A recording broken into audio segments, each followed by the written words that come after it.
Welcome back to Retro Wednesday at the Titanium Hangar. This is Mike, and today I want to talk to you about all the figures made in the Captain Power toy line from Mattel back in the 80s. This was a fun toy line based off of a live action show. Lots of chrome vac metallized plating that's on these figures in various different colors. Kind of fun, kind of interesting, sort of easy to collect for, but the big challenge is the accessories. They break. We're going to get into all this coming up.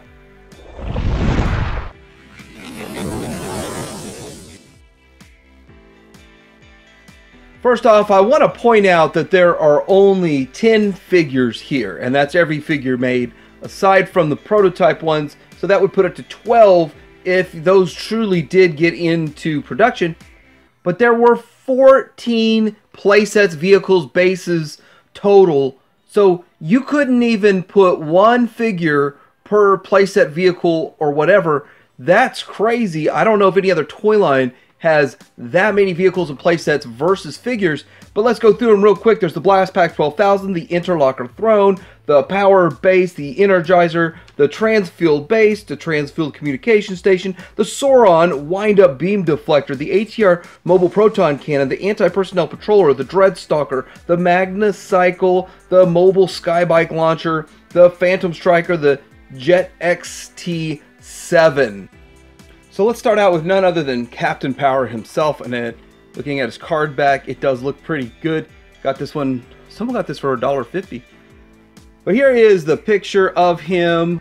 So it looks like a background or holographic type of picture. On the back of this card back, you do have cross-sells for all of Series 1, all Series 1 vehicles, more or less. And you get the bio. Let's see if we can get that bio in the camera shot here. And it's the Overmind data file, top secret date, 9/21 of 2199. So we got a while to go to catch up to this. So here is the figure. I do like that shiny gold, that vac metallized gold. That looks really good. Does have some paint right here on his visor. He does have like a molded in mouthpiece, which you're going to see on another figure that they actually made a separate whole headpiece, mouthpiece, and that probably was not the greatest way to go. Anyway, looking at this, a little bit of articulation, and this guy has the same articulation as the rest of them, but the arms move, the shoulder just a little bit with the elbow, a little bit out this way. Not like G.I. Joe. So this was a bit behind G.I. Joe, even though it came out after G.I. Joe. That's really all you do with the leg. And I wouldn't stress this and try to pose this too dynamic because it would break. But overall, it looks pretty good. Nice looking figure. It does include a hole in the back so it can be part of the Energizer with a transparent piece right here. Good looking figure. Let's go on to the next. So the next one in Series 1 is Lieutenant Tank Ellis. And this figure is probably the most boring figure in the whole toy line. Yes, the most boring looking figure. He just looks like kind of a Desert Storm or something, more or less. But there's his card back. You can see his face. You can see same exact cross-cell down here. And he has a slightly different bio up here. So, yeah, really kind of boring overall. Let's look at the figure. Now, there are a couple cool things about the figure, though. He does have this mask that goes over more or less a face guard, and he lacks the outward shoulder articulation. But part of the gimmick with him is this gun clips in, and he holds this like giant gun. So, good thing about it is this gun doesn't break quite as easy as the rest of the weapons because it's made of solid plastic, not the gold or the silver plastic. He does have some camouflage on him. He does have the Captain Power insignia on his chest. A little bit of tamper-graphing there. So, pretty good figure. Most of these will be pretty intact, pretty easy to get. And this, hey, this is probably the cheapest, most affordable figure in the line. So next up, we're going to take a look at the Major Hawk Masterson figure. And there is the packaging. There's his picture on the packaging. Behind there, same cross-cell for Wave 1 or Series 1. And we've got his bio in there. So that's kind of what that all looks like. This guy is interesting and fun because he's kind of like Captain Power but blue. He does have a lot of the same things Captain Power has. With he's got a little bit more paint on the head, and his visor, like his sunglasses are up, but they're not over his eyes. He does have that, it's kind of an included sort of a mouthpiece on him. Now, his gun almost always breaks I'm lucky to finally get unbroken gun. Also, the backpack is connected by two ports right here that go into his back. Got to be careful not to break those. But aside from that, he's constructed almost exactly like Captain Power. But with his backpack on, he doesn't have a hole. So you can't put him on Captain Power's Energizer. It wouldn't work. Even though a lot of them, you know, they all pretty much energize the same way. You can't put him on the Energizer. So I thought that was kind of strange. But it is cool that he has his backpack. He can fly. That's really cool. That's really an awesome feature. Would have been fun if his backpack could have gone on others. But it only goes on him. Alright, Series 1 had 3 good guys and 3 bad guys, so let's look at the bad guys. We have Lord Dread, the evil mastermind of the Bio-Dread Empire. There's his picture in the background. Sad to hear the actor passed away last year that played this guy. That's just really sad. Showing here, there's the 3 bad guys we're going to take a look at. Anyway, here's the bio for Lord Dread, his alias, and he is Dr. Leman Taggart. Did I say that right? Anyway, let's have a look at the actual figure now. And the figure himself is, I think he's a cool figure. I had him as a kid. I think I only had 3 of these as a kid. This one, Captain Power, and Tank. So I remember this one very well, very fondly. I always remember wondering, like, why is only half of them chrome and the other half not? But I think it really looks good. If you get one of these with good chrome on it, it's a nice looking figure. I love the purple cape. The soft goods that are used on this just looks great. Now the weapon is a sword, and it's kind of boring as a weapon, but it does look good. Him standing there holding it, that does look great. Also, with a lot of this color breakup, there's paint here, here, and here. That just looks really good. I mean, I think that's a great looking paint. The breakup on it. Here it is from the back. They even chromed the back part of them. Well, they did that with pretty much all of them. You're not seeing the vac metallized chrome on much of anything this day and age. Next on the agenda here is the Sauron Sky Century, which is really cool. This is probably one of the most memorable ones. Okay, yeah, I had this guy too. So probably one of the most memorable ones from back in the show. There's the picture of him on the back. There is his bio. So yeah, this figure, he actually has a bad habit of his wings breaking, because there's one tiny little gray pin that goes in there to hold the wings together. So if you find it with the wings unbroken and pinned in okay, then he's usually going for a lot more money, because just getting that not broken is really hard. And I'm going to comment at the end of this, and I'm going to bring in Blastar, but have a little discussion about that too. But he does look interesting. He looks kind of cool. It's one of those things. He does have color breakup on him, but he was in the show, a big part of the show, but he was CGI effects in the show. I don't really think the figure matches the CGI very well. I think they just had like a pre-rendered drawing or something like that. Like, hey, this is a preliminary drawing. But it almost seems like they constructed this thing to be almost exactly like every other figure, when in fact, it should not have been anything like the other figures. So Sauron and Blastar, especially Blastar, should tower over Captain Power. They shouldn't be the same size, but to keep costs down, they made them about the same size. And so you could get them cheap, and everybody can have them all. So a lot of people want to construct bigger ones, make their own customs and stuff. That's the thing that's going on these days. It really would be nice if maybe Super 7 would pick up the line and they could make bigger versions of these that made sense, and we could display them together. But for now, this is going to work. So the last of this Series 1 is Blastar. Let's have a look at his card real quick. And here you can see his face in the background, and good figure, Blastar Ground Guardian. Same exact cross cells on the bottom. And we have his file card up here. And it would be really interesting if they had the actual height of this guy. Is that on here? Because if so, it would show he's way bigger than the rest of these. But getting into the figure himself is fairly simple and basic. He does have limited articulation. He does not have all the way out to the side. This one's kind of loose in the arm. The gun kind of has a hose that clips into his side. A lot of times that hose is broken.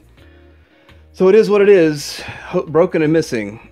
And he does have a little bit of articulation right there. A lot of times you see the knees broken. This figure itself breaks very easy, so Just got to be careful with it. He does look cool though, and when you look at this, you can see all the extra paint. His eyes, his head, his mouth, all through there. Yeah, nice looking figure overall for what he is. Would have been nice if maybe he had wheels on him, because he is supposed to be kind of like tank treads there.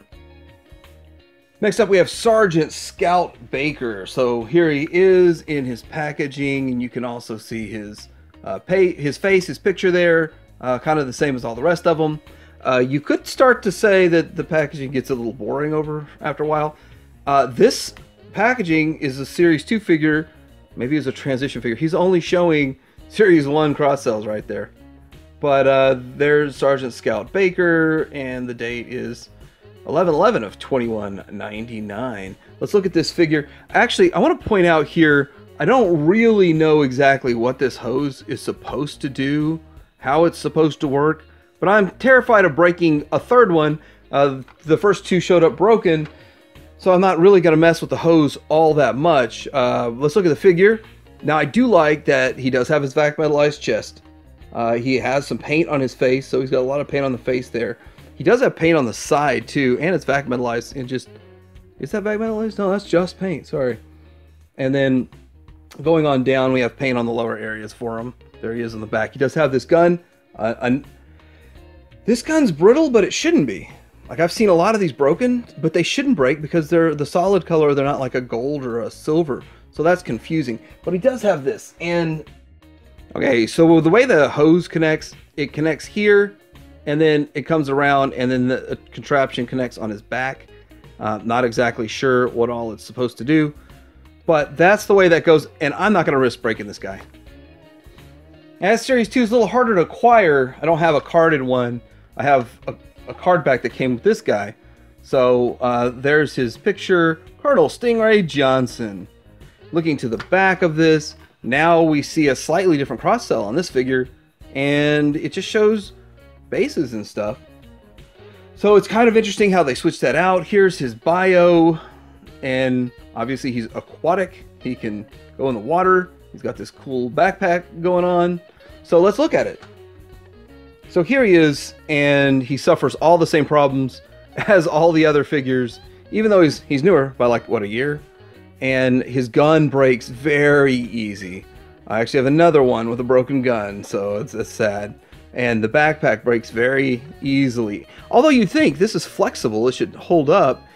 It's not as flexible as it should be, so there's some issues. Now, looking at him, he's built pretty much just like the majority of the other figures. He does have his chrome. I like the blue tampograph there. His backpack is cool. It does plug in with two kind of like Sergeant Masterson's backpack, jetpack thing. But really cool figure. He does have a little bit of paint down here on his lower legs. He does have painted in like he's got like a knife or something there. So really cool looking guy. Definitely breaks up the team, like a different color breakup. They did that on purpose, of course. And I think it was a good choice to make one sort of an aqua green.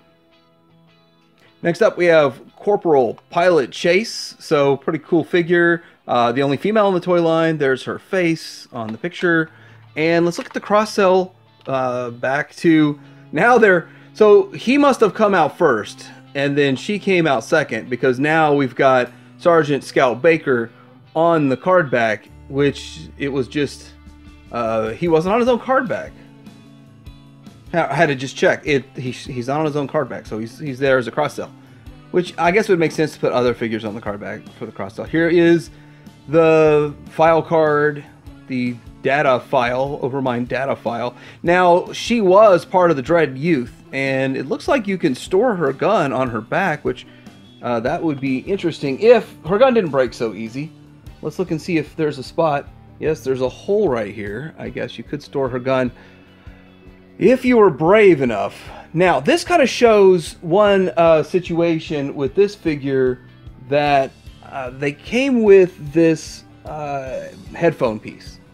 And it, in theory, is kind of cool. It's like, oh, wow, a real headset, real modern, future, whatever headset. But it gets lost. It doesn't stay on very well. And years later, it doesn't look like it fits right. It probably looked like it fit right at first, but nowadays, and you sure don't want to do anything to it because it is that brittle gold plastic.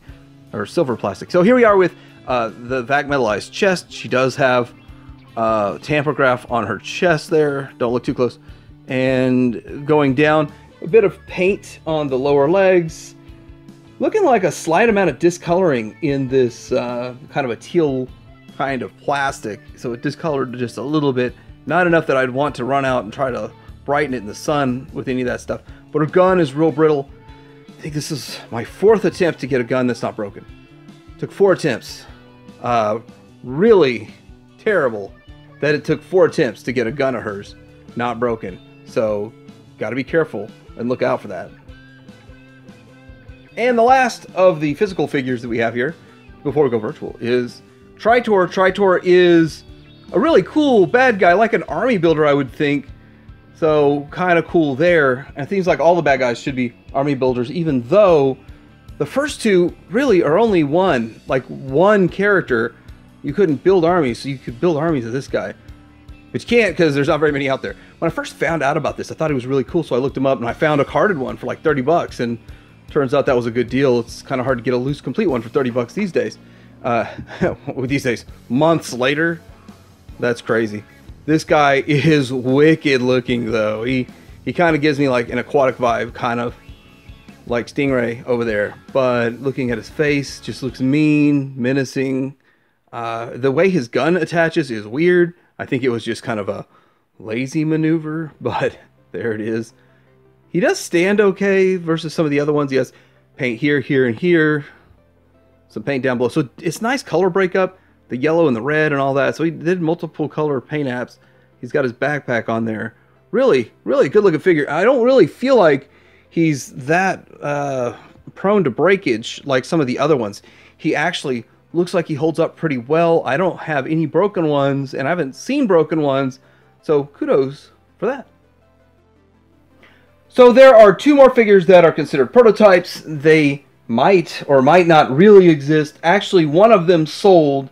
So we have the Dread Trooper and the Dread Commander. And I can't remember which one of those sold on eBay recently, but it was a packaged one. Again, it could have been a test shot. It could have been a prototype test shot somewhere along the line and not an actual release, because it's the only one I've ever seen. It's the only one anyone that I know that collects has ever seen. So it's kind of an interesting, fun oddity. But I wasn't going to pay up for that thing. Would be nice if maybe someone would get a hold of the mold and reproduce it, or if maybe we could just get one made somehow, some way, maybe a fun custom or something.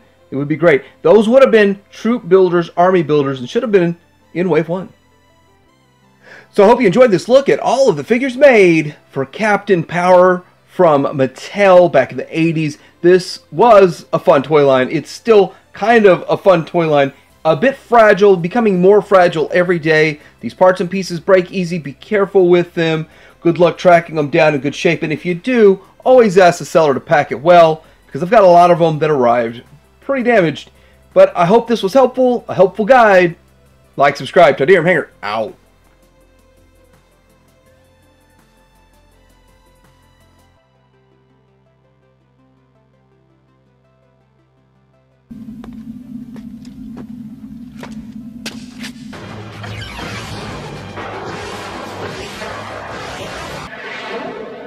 Thanks. What are friends for?